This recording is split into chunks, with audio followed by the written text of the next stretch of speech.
hazvina kumira mushe munyika yeZimbabwe panguva ine patinoona kuti nhau yakambotsvikiridza kunana around June our elect audio inoonekwa kunzi inoexposa state security coup inside Zimbabwe's intelligence services panguva ino ine kuinvolva nhau dzana bombshogeza pakutsvaka kwavari kuitiwa panguva ino izodzoka again panguva ino tiona vanonzi baba Ashraf vana vachikomenda pamusoro penhau iyi ndisati ndapinda mashoko amudanjwa panguva ino iyi ribva subscribe like on the bell icon ZVAITWA inouya pana pachiti being a president doesn't mean he is not a human being like all of us.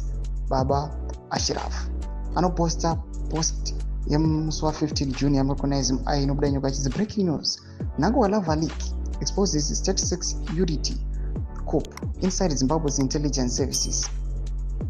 The voice note now circulating widely on social media features Nzvimbo, a deputy director in the Central Intelligence Organization CIO and a long-time married lover of Mnangagwa, issuing direct instructions to the president to neutralize CIO Director General Fortune Mangwanya, accusing him of blocking an intelligence mission targeting whistleblower Blessed Geza and citizen activist Gifford Gomwe.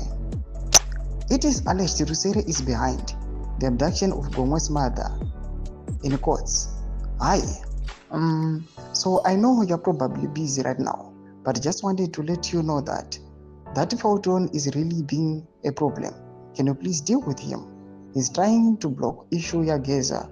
That assignment you gave me, it's frustrating me, but otherwise about our stuff, let me know when you are free. I miss you, I miss it. The mix of romantic intimacy and executive command. Mashoko arikubuda panguva inoi arikuexposwa neZVAITWA aroratidza kuti aiwa ma-institutions emunyika yeZimbabwe panguva inoi arikuonekwa kunzi they've been captured.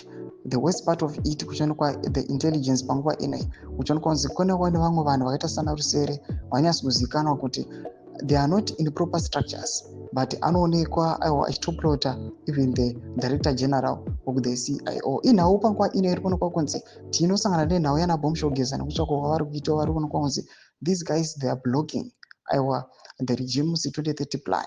Nhau iyi inobuda panguva inoi ichinaratidza kuti all institutions emunyika yeZimbabwe panguva inoi aiwa haasisiri emandorokwati, ose they are now corrupted and destroyed. Kana kuma section medu dzamafunguro enyu moti kudi pamusoro pechiitiko ichi. So subscribe or like chatonda